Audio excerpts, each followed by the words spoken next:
Chandpur press ক্লাবের PIB কর্তৃক 3 দিনব্যাপী মোবাইল সাংবাদিক প্রশিক্ষণ কর্মশালার সমাপ্ত হয়েছে। চাঁদপুর থেকে লক্ষণচন্দ্র সূত্র ধরে পাঠানো তথ্য ভিডিও চিত্রে থাকছে বিস্তারিত। অভিযান নিউজ টিভির সাথে আছি আমি তৌফিক হাসান। চাঁদপুর প্রেস ক্লাবের বাংলাদেশ প্রেস ইনস্টিটিউট আয়োজনে 3 দিনব্যাপী মোবাইল সাংবাদিক প্রশিক্ষণ কর্মশালা সমাপ্ত হয়। সমাপনী অনুষ্ঠানে প্রধান অতিথি হিসেবে উপস্থিত ছিলেন চাঁদপুরের জেলা প্রশাসক মোহাম্মদ মোহসিন উদ্দিন। বিশেষ অতিথি হিসেবে উপস্থিত ছিলেন police super Mohammad Abdur Rakib, press ক্লাবের সভাপতি রহিম বাদশার সভাপতিত্বে এবং সাধারণ সম্পাদক আব্দুল কাদেরের সঞ্চালনায় বক্তব্য রাখেন পিআইবির সহকারী প্রশিক্ষক জিলালউদ্দিন নিপুণ, প্রশিক্ষণার্থী সাংবাদিক ফারুক আহমেদ, আলম, সুহেল, লক্ষণচন্দ্র সূত্রধর সহ আরও অনেকেই।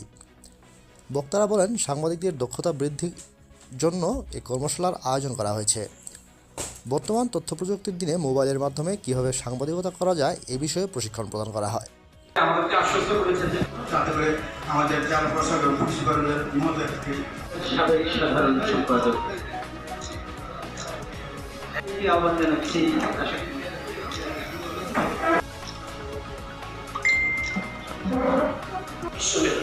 কিন্তু একটা সময় আমরা নিউজ পাঠানোর পরের দিন পাবলিশ হতো।